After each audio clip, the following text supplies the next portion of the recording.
Item ಯಾವುದೇ ಇರಲಿ try ಮಾಡಿ ಆಚಿ ಚಿಕನ್ ಮಸಾಲಾ. ನೋಡಿ, ಮಕ್ಕಳ ಮನಸ್ಥಿತಿ ಬಗ್ಗೆ ಮಾತಾಡೋಣ, ಏನ್ ಕ್ರಮ ಕೈಗೊಳ್ಬೇಕು ಅದ್ರ ಬಗ್ಗೆ ಮಾತಾಡೋಣ. ಬಟ್ ಅದಕ್ಕೂ ಮುಂಚೆ ಬೆಂಗಳೂರಿನ ಜನ ಬೆಚ್ಚಿ ಬೀಳಿಸುವ ಒಂದು ಸುದ್ದಿ.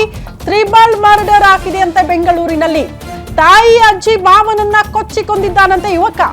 ಮೂವರನ್ನ ಬರ್ಬರವಾಗಿ ಕೊಂದು ತಾನು ಕೂಡ ಆತ್ಮಹತ್ಯೆಗೆ ಯತ್ನ ಮಾಡಿದ್ದಾನೆ. ಕಾಮಾಕ್ಷಿಪಾಳ್ಯ ಠಾಣಾ ವ್ಯಾಪ್ತಿಯ ಕೊಟ್ಟಿಗೆಪಾಳ್ಯದಲ್ಲಿ ಆಗಿರುವ ಘಟನೆ ಇದು. ತಪ್ಪಿಸ್ಕೊಳ್ತಿದ್ದ ಯುವಕನನ್ನ ಹಿಡಿದು ರೂಮ್ನಲ್ಲಿ ಕೂಡ ಹಾಕಿದ್ದಾರಂತೆ ಸ್ಥಳೀಯರು. ಈ ವೇಳೆ ತಾನು ನೇಣು ಬಿಗಿದುಕೊಂಡು ಆತ್ಮಹತ್ಯೆಗೆ ಶರಣಾಗ್ಬಿಟ್ಟಿದ್ದಾನೆ ಯುವಕ.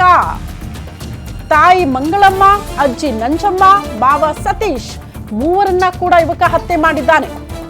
ಅಲ್ಲಿಂದ ತಪ್ಪಿಸ್ಕೊಳ್ಳೋ ಪ್ರಯತ್ನ ಆಗ್ತಾ ಇದ್ದಂತೆ ಸ್ಥಳೀಯರು ಆತನನ್ನ ಹಿಡಿದು ರೂಮಲ್ಲಿ ಕೂಡ ಹಾಕಿದ್ರಲ್ಲ ಪೊಲೀಸರಿಗೆ ಇನ್ನ ಸಿಕ್ಕು ಬೀಳ್ತೀನಿ ಅನ್ನೋ ಕಾರಣಕ್ಕೆ ಅವನು ಕೂಡ ಆತ್ಮಹತ್ಯೆಗೆ ಶರಣಾಗಿದ್ದಾನೆ. ಅಲ್ಲಿಗೆ 4 ಜನ ಕೂಡ ಡೆತ್. ಮೂವರನ್ನ ಹತ್ಯೆ ಮಾಡಿದಲ್ಲದೆ ತಾನು ಕೂಡ ಆತ್ಮಹತ್ಯೆಗೆ ಶರಣಾಗಿದ್ದಾನೆ. ಸೊ ಇದೇ ವಿಚಾರಕ್ಕೆ ಸಂಬಂಧಪಟ್ಟಂತೆ ನಾವು ಇವತ್ತು ಮಾತನಾಡ್ತಾ ಇದ್ವಿ. ಜಸ್ಟ್ ಮಕ್ಕಳು ಮಾತ್ರ ಅಲ್ಲ, ಯುವ ಸಮೂಹದ ಮನಸ್ಥಿತಿ ಬಗ್ಗೆ ಕೂಡ ಮಾತನಾಡಬೇಕಾಗಿದೆ. ಏನ್ ಹೇಳಿದ್ರು ಕೂಡ ತಂದೆ ತಾಯಿ ನೀವು ರಕ್ತ ಸಂಬಂಧ ಅನ್ನೋದನ್ನ ನೋಡಿ ಕೂಡ ಭೀಕರವಾಗಿ ಕೊಲೆ ಮಾಡುವಂತಹ ಕೇಸ್ಗಳು ಬೆಳಗ್ಗೆ ಎದ್ರು ನೋಡೋದಕ್ಕೆ ಸಿಗುತ್ತೆ. ಈಗಲೂ ಕೂಡ ಬೆಂಗಳೂರಿನಲ್ಲಿ ಅದೇ ರೀತಿ ತ್ರಿಬಲ್ ಮರ್ಡರ್ ಬೆಂಗಳೂರಿನ ಜನರನ್ನ ಬೆಚ್ಚಿ ಬೀಳಿಸಿದೆ. ಯುವಕ ತನ್ನ ಹೆತ್ತ ತಾಯಿ, ಅಜ್ಜಿ ಇವರನ್ನ ಬರ್ಬರವಾಗಿ ಹತ್ಯೆ ಮಾಡ್ತಾನಂದ್ರೆ ಅಂಥ ಕೋಪ ಏನಿರಬೇಕು ಅಂತ. ಕೊಲ್ಲೋ ಮಟ್ಟಿಗೆ ಕೊಲ್ಲೋದು ಕೂಡ ಅಷ್ಟು ಈಸಿಯಾಗಿ ಹೋಗಿದೆಯಲ್ಲ ಅಂತ. ನೈನಾ ಮ್ಯಾಮ್ ಮಾತಾಡೋ ಹೊತ್ತಿಗೆನೆ ಇಂಥ ಮನಸ್ಥಿತಿ ಬಂದ್ಬಿಡ್ತು. ಕ್ರೂರ ಮನಸ್ಥಿತಿ. ಹೆತ್ತ ತಾಯಿ ಅನ್ನೋದನ್ನ ನೋಡಲ್ಲ, ರಕ್ತ ಸಂಬಂಧ ಅನ್ನೋದನ್ನ ನೋಡಲ್ಲ, ಒಟ್ಟಿನಲ್ಲಿ ಕೊಲೆ ಮಾಡ್ಬಿಡೋದು. ಕೊಲೆ ಅನ್ನೋದು ಈಸಿ ಅಂತ ನಿರ್ಧಾರಕ್ಕೆ ಬರೋದು ಕೂಡ ಈಸಿ ಆಗಿ ಹೋಗ್ತಾ ಇದೆಯಲ್ಲ ಇತ್ತೀಚೆಗೆ ಯುವ ಸಮೂಹಕ್ಕೆ ಅನ್ನೋದೇ ಬಹಳ ಆತಂಕಕಾರಿ ವಿಚಾರ ಅಂತ ಅನ್ಸುತ್ತೆ ನನಗೆ. ಈಗ ನೋಡಿ, ನೋವು, ಈಗ ದೇಹಕ್ಕೆ ನೋವಾದರೆ ನಾವು ಡಾಕ್ಟರ್ ಹತ್ರ ಹೋಗ್ತೀವಿ, ಸೊಲ್ಯೂಷನ್ ಇದೆ. ಮನಸ್ಸಿಗೆ ನೋವಾದರೆ ಅದರಿಂದ ಆಚೆ ಬರೋದು ಹೆಂಗೆ ಅದು ಜನಕ್ಕೆ ಗೊತ್ತಿಲ್ಲ, ಮಕ್ಕಳಿಗೂ ಕಲಿಸ್ತಾ ಇಲ್ಲ, ಯಾರಿಗೂ ಅದು ಗೊತ್ತಾಗ್ತಾ ಇಲ್ಲ. ಯಾವಾಗ ಈ ಸೂಸೈಡಲ್ ಯೋಚನೆಗಳು, ಕೊಲೆ ಮಾಡೋವಂಥ ಯೋಚನೆಗಳು, ಈ ಕೆಟ್ಟ ಯೋಚನೆಗಳು ಯಾವಾಗ ಬರುತ್ತೆ ಅಂದರೆ, ಯಾವ ಒಂದು ನೋವಿಗೆ ಅಥವಾ ಯಾವುದೇ ಒಂದು ಭಾವನೆಗೆ ನಮಗೆ ದಾರಿ ಗೊತ್ತಿಲ್ಲ ಅಂತ ಮನಸ್ಥಿತಿ ಆದಾಗ ಅವರು ಈ ಒಂದು ಡಿಸಿಷನ್ನ ತಗೊಳ್ತಾರೆ. ಸೊ ಇದೆಲ್ಲದಕ್ಕೂ ಮೇನ್ ರೀಸನ್ ಅವರ ಮನಸ್ಥಿತಿಯನ್ನ ಹ್ಯಾಂಡಲ್ ಮಾಡೋದು ಗೊತ್ತಾಗ್ತಾ ಇಲ್ಲ. ಅದನ್ನ ಹೆಂಗ್ ಹೇಳ್ಕೊಡ್ಬೇಕು ಪೇರೆಂಟ್ಸಿಗೂ ಗೊತ್ತಾಗ್ತಾ ಇಲ್ಲ. ಅದೇ ಈ ಎಲ್ಲ ಸಮಸ್ಯೆಗಳಿಗೆ ಪ್ರಾಬ್ಲಮ್ ಆಗಿರೋದು ಮ್ಯಾಮ್. ಈಗ ನೋಡಿ, ಈಗ ತಲೆನೋವು ಬಂತು, ನಮಗ್ ಗೊತ್ತು ಏನ್ ಮಾಡ್ಬೇಕು ಆಚೆ ಬರೋದಿಕ್ಕೆ. ಹೊಟ್ಟೆ ನೋವು ಬಂತು, ಗೊತ್ತು, ಎಲ್ಲದಕ್ಕೂ ಗೊತ್ತಿದೆ, ಡಾಕ್ಟರ್ಸ್ ಇದಾರೆ, ನೋಡ್ಕೋತಾರೆ, ಎಲ್ಲ ಮಾಡ್ತಾರೆ.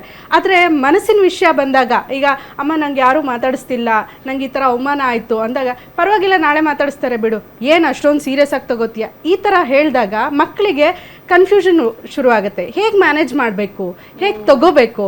ನೋವಾಗೋದಾಗತ್ತೆ, ನಾನು ಒಂಟಿ ಅನ್ನೋ ಭಾವನೆ ಬಂದೇ ಬರುತ್ತೆ, ನನ್ನನ್ನು ಬೇರೆ ಇಡ್ತಿದ್ದಾರೆ ಅಂತ ಬಂದೇ ಬರುತ್ತೆ, ನೆಗ್ಲೆಕ್ಟ್ ಮಾಡ್ತಿದ್ದಾರೆ ಅಂತ ಗೊತ್ತಾಗುತ್ತೆ.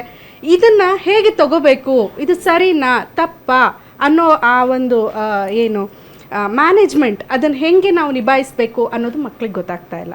ಪೇರೆಂಟ್ಸಿಗೆ ಹೇಳ್ಕೊಡಕ್ಕೆ ಪೇರೆಂಟ್ಸಿಗೆ ಗೊತ್ತಿಲ್ಲ. ಸೈಕಾಲಜಿಸ್ಟ್ ಹತ್ರ ಹೋಗೋದಕ್ಕೆ ಅಥವಾ ಕೌನ್ಸಿಲರ್ಸ್ಗೆ ಹೋಗೋದಕ್ಕೆ ಭಯ. ಏನು ಪ್ರಾಬ್ಲಮ್ ಇದೆಯೋ, ನನಗೇನೋ ಹುಚ್ಚು ಅಂದ್ಬಿಡ್ತಾರೆ, ನನಗೇನೋ ಪ್ರಾಬ್ಲಮ್ ಇದೆ ಅಂದ್ಬಿಡ್ತಾರೆ, ನನ್ನ ತಲೆ ಸರಿ ಇಲ್ಲ ಅಂದ್ಬಿಡ್ತಾರೆ. ಇದರಿಂದ ಅವರಿಂದ ದೂರ ಉಳಿತಾರೆ. ಸೊ ಇದೆಲ್ಲದ್ರ ಕಾರಣದಿಂದ ಕೆಲವೊಂದು ಪರಿಸ್ಥಿತಿಗಳಿಂದ ಆಚೆ ಬರೋದು, ಕೆಲವೊಂದು ಪರಿಸ್ಥಿತಿಗಳನ್ನು ನಿಭಾಯಿಸೋದು ಮಕ್ಕಳಿಗೆ ಗೊತ್ತಾಗ್ತಾ ಇಲ್ಲ. ಈವನ್ ದೊಡ್ಡವ್ರಿಗೆ ಗೊತ್ತಾಗ್ತಾ ಇಲ್ಲ, ಇನ್ನು ನಾವು ಮಕ್ಕಳ ಬಗ್ಗೆ ಹೇಳ್ತೀವಿ. ಸೊ ಕೆಲವೊಂದೆಲ್ಲ ಮಾತಾಡೋದು ಮನೇಲಾಗಲಿ, ಶಿಕ್ಷಕರಾಗಲಿ ಅಥವಾ ಏನು ಇನ್ಸ್ಟಿಟ್ಯೂಷನ್ ನಡೆಸ್ತಾರೆ ಅವರಾಗಲಿ, ಅವ್ರಿಗೂ ಸಹ ಇದ್ರ ಅರಿವಿಲ್ಲ. ಎಷ್ಟು ಸ್ಟ್ರಿಕ್ಟ್ ರೂಲ್ಸ್ ತರಬೇಕು, ನಾವು ಯಾವ ರೀತಿ ಮಕ್ಕಳನ್ನ ಹ್ಯಾಂಡಲ್ ಮಾಡಬೇಕು, ಈ ಒಂದು ಭಾವನೆಗಳ ಬಗ್ಗೆ ಅರಿವು ಎಲ್ಲಿ ಕಡಿಮೆ ಇರುತ್ತೋ ಅಲ್ಲೆಲ್ಲ ಇದು ಪ್ರಾಬ್ಲಮ್ ಆಗ್ತಾ ಇರುತ್ತೆ. ಮಾನ್ವಿತಾ ಮ್ಯಾಮ್, ವ್ಯವಸ್ಥೆ ಸರಿ ಇಲ್ವೋ ಅಥವಾ ನಾವುಗಳು ಸರಿ ಇಲ್ವೋ ಅಥವಾ ಮಕ್ಕಳೇ ಅಷ್ಟು ಸೂಕ್ಷ್ಮ ಮನಸ್ಥಿತಿ ಆಗ್ಬಿಟ್ಟಿದಾರ ಈಗ ಹುಡ್ತಾನೆ ಅಂತ ಪ್ರಶ್ನೆ ಆಗ್ಬಿಟ್ಟಿದೆ ನನಗೆ. ಒಳ್ಳೆ ಪ್ರಶ್ನೆ. ಇದಕ್ಕೆ ಒಂದು ಎಕ್ಸಾಂಪಲ್ ಮೂಲಕ ನಾನು ಆನ್ಸರ್ ಮಾಡ್ತೀನಿ. ಖಂಡಿತ. ಒಂದು ಗಿಡ ಬೆಳಿಬೇಕಿದ್ರೆ ಸೂರ್ಯನ ಬೆಳಕು ಬೇಕು, ಮಣ್ಣು ಬೇಕು, ನೀರು ಬೇಕು, ಆಮೇಲೆ ನಮ್ಮ ಕೇರ್ ಬೇಕು. ಅದೇ ರೀತಿ ಒಂದು ಮಗು ಬೆಳಿಬೇಕಿದ್ರೆ ಶಾಲೆಯ ವಾತಾವರಣ ಬೇಕು, ಸಮಾಜದಲ್ಲಿರೋ ಎಲ್ಲರ ಒಂದು ಹೆಲ್ಪ್ ಗೈಡೆನ್ಸ್ ಬೇಕು, ಪೋಷಕರ ಪ್ರೀತಿ ಬೇಕು, ಮತ್ತು ಸೇಫ್ಟಿ ಬೇಕು. ಇಷ್ಟೆಲ್ಲ ಅಂಶ ಇದೆ. ಮಕ್ಕಳು ಈ ಪರಿ ಅವರು ಜೀವನನೇ ಬೇಡ, ಅದು ಸಣ್ಣ ವಯಸ್ಸಿನಲ್ಲಿ ಅವಾಗ ಜೀವನ ಏನು ಅಂತ ಕಂಡುಕೊಳ್ತಾ ಇರ್ತಾರೆ.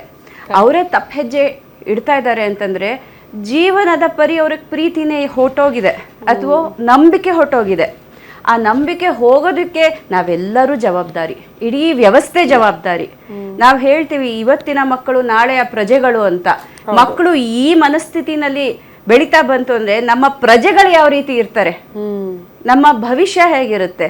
ಹೋಗ್ಲಿ, ಇವತ್ತಾದ್ರೂ ನಾವು ಸರಿ ಮಾಡ್ಕೊಳ್ಳೋಣ ಅಂತಂದ್ರೆ ನಮ್ಮ ವ್ಯವಸ್ಥೆ ಹೇಗಿದೆ ಅಂತಂದ್ರೆ ಒಂದ್ ಅಂಶ ಸರಿ ಮಾಡ್ತಾ ಹೋದ್ರೆ ಇನ್ನೊಂದು ಅಂಶದಲ್ಲಿ ಎಲ್ಲೋ ಒಂದು ಲ್ಯಾಕ್ಯುನಾ ಇರುತ್ತೆ. ಹೌದು, ಇಲ್ಲಿ ನಾವು ಸ್ವಲ್ಪ ಗಮನಿಸ್ಬೇಕಾಗಿರೋದು ಹೆಚ್ಚಾಗಿ ಕೇಸಸ್ಸು ಸ್ಕೂಲ್ನಲ್ಲಿ ಆಗಿರೋವಂಥದ್ದು, ಇಲ್ಲ ಅಂತಂದ್ರೆ ಬೋರ್ಡಿಂಗ್ ಸ್ಕೂಲ್ನಲ್ಲಿ ಆಗಿರೋವಂಥದ್ದೇ ನಾವು ನೋಡ್ತಾ ಇದ್ದೀವಿ.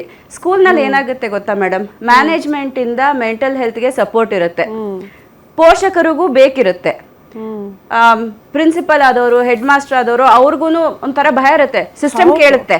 ಆದ್ರೆ ಎಲ್ಲಿ ಈ ಒಂದು ತಪ್ಪಾಗ್ತಾ ಇದೆ ಅಂತಂದ್ರೆ ಶಿಕ್ಷಕರು ಇರ್ತಾರಲ್ಲ, ಅವ್ರು ಅನ್ಕೊಂತಾರೆ ನಾವು ಬೆಳೆದು ಬಂದಿದ್ ರೀತಿ ಒಂಥರ ಇತ್ತು, ಅಲ್ಲಿ ಎಲ್ಲಿದ್ರು ಸೈಕಾಲಜಿಸ್ಟ್ ಎಲ್ಲಿದ್ರು, ನಾವು ಬೆಳಿಲಿಲ್ವಾ, ಈ ಮಕ್ಳಿಗೆ ಏನಕ್ಕೆ ನಾವ್ ಹೆಂಗ್ ಬೆಳೆದ್ ಬಂದ್ವೋ ಒಂದ್ ಏಟ್ ಹಾಕಿದ್ರೆ ಸರಿ ಹೋಗ್ತಾರೆ ಅಂತ.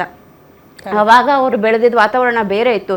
ಇವತ್ತಿನ ಮಕ್ಕಳು ತುಂಬಾ ಸೂಕ್ಷ್ಮರಾಗಿದ್ದಾರೆ, ತುಂಬಾ ಅವ್ರಿಗೆ ವಿಚಾರ ಗೊತ್ತು. ಹೆಂಗೆ ಸಾಧ್ಯ ಮ್ಯಾಮ್? ಈಗ ನಾವು ಎಷ್ಟೋ ವಿಚಾರಗಳನ್ನ ನಮ್ಗೆ ಬಹಳ ವಂಡರ್ ಅನ್ಸುತ್ತೆ. ಈಗ ನಾನೇ ಆಸ್ ಅ ಪೇರೆಂಟ್ ಆಗಿ ನನ್ನ ಮಗನಿಗೆ ಏನೋ ಹೇಳುವಾಗ ನಮ್ಗೆ ಗೊತ್ತಿಲ್ಲದೆ ಇರೋ ವಿಚಾರಗಳು ಬರುತ್ತೆ. ನಾವು ಮಾತಾಡಿರಲ್ಲ, ನಾವು ಹೇಳಿರಲ್ಲ, ನಾವು ಹೇಳಿಕೊಟ್ಟಿರಲ್ಲ. ಬಟ್ ಹೆಂಗೆ ಬೈ ಅದು ಬರ್ತಾ ಇದೆಯಾ ಅಥವಾ ಹೆಂಗೆ ಅಂತ ಸಾಧ್ಯ? ಎಲ್ಲಿಂದ ನೋಡಿ ಕಲಿತಿದ್ದಾರೆ ಇದನ್ನೆಲ್ಲ ಅಂತ ನೋಡಿ. I am a brain profiling consultant. ನಾವಿಲ್ಲಿ ನೋಡಿರೋದು ಸುಮಾರು 2005ನೇ ಇಸ್ವಿಯಿಂದ ಫಿಂಗರ್ ಪ್ರಿಂಟ್ ಅನಾಲಿಸಿಸ್ ನಲ್ಲಿ ನಮ್ಗೆ ಕೆಲವೊಂದು ಹೊಸ ರೇಖೆಗಳು ಕಾಣಿಸಿದೆ. ಮುಂಚೆ ಫೊರೆನ್ಸಿಕ್ ಸೈನ್ಸ್ ಬಂದಾಗಿಂದಲೂ 2005ನೇ ಇಸ್ವಿ ತನಕ ಆ ಒಂದು ಹೊಸ ಬೆಳವಣಿಗೆ ಇರ್ಲಿಲ್ಲ. ಅಂದ್ರೆ ಇದು ನಾನು ಏನ್ ಹೇಳಕ್ ಬಯಸ್ತಾ ಇದ್ದೀನಿ ಅಂತಂದ್ರೆ, ಮನಸ್ಸು ಅನ್ನೋದು ಮಕ್ಕಳಲ್ಲಿ ಬರೇ ನಾವು ನೋಡಿ ಅರ್ಥ ಮಾಡ್ಕೊಳ್ಳೋದಲ್ಲ, ಕೆಲವೊಂದು ಜೆನೆಟಿಕ್ ರೀಸನ್ಸು ಇರುತ್ತೆ, ಎವಲ್ಯೂಷನರಿ ರೀಸನ್ಸು ಇರುತ್ತೆ. ಮಕ್ಕಳು ಇವತ್ತು ತುಂಬಾ ಚುರುಕು. ಆಮೇಲೆ ಈ ಮಾಧ್ಯಮ ಸೋಷಿಯಲ್ ಮೀಡಿಯಾ ಇಂದಾನು ಅವ್ರಿಗೆ ತುಂಬಾ ಬೇಗ ಇನ್ಫಾರ್ಮೇಶನ್ ಗ್ರಹಿಸ್ತಾ ಇದ್ದಾರೆ. ಅವರೆಲ್ಲ ಡಿಜಿಟಲ್ ನೇಟಿವ್ಸ್ ಅಂತ ಮೇಡಮ್. ಅವ್ರು ಹುಟ್ಟಿರೋದೇ ಡಿಜಿಟಲ್ ತಂತ್ರಜ್ಞಾನ ಬಂದಾಗ. ಅಂದ್ರೆ ಎಲ್ಲಾನು 2 seconds, 2 minutes Maggi, 2 minutes Ola, ಅದೇ ತರ ಎಲ್ಲಾನು ಫಾಸ್ಟ್. ಅವ್ರು ಕಲಿಯೋದು ಸಹ ಒಂದು ಗ್ಯಾಡ್ಜೆಟ್ ಮೂಲಕ. ಆ ಮಕ್ಕಳಿಗೆ ನೀವೇನೇ ಹೇಳಿದ್ರು, ಅಮ್ಮ ನನಗಿವತ್ತೇನೋ ಒಂದು ಮಾತಂದ್ರು ಸ್ಕೂಲ್ನಲ್ಲಿ, ಅಥವಾ ನನ್ನ ಫ್ರೆಂಡ್ಸ್ನ ಜೊತೆ ಮಾತಾಡಲಿಲ್ಲ ಅಂತ ಬಂದು ಅಮ್ಮನ ಹತ್ರನೋ ಅಪ್ಪನ ಹತ್ರ ಹೇಳಿದಾಗ ಅವ್ರಿಗೂ ಅದಕ್ಕೆ ಕ್ವಿಕ್ ರೆಸ್ಪಾನ್ಸ್ ಬೇಕಿರುತ್ತೆ.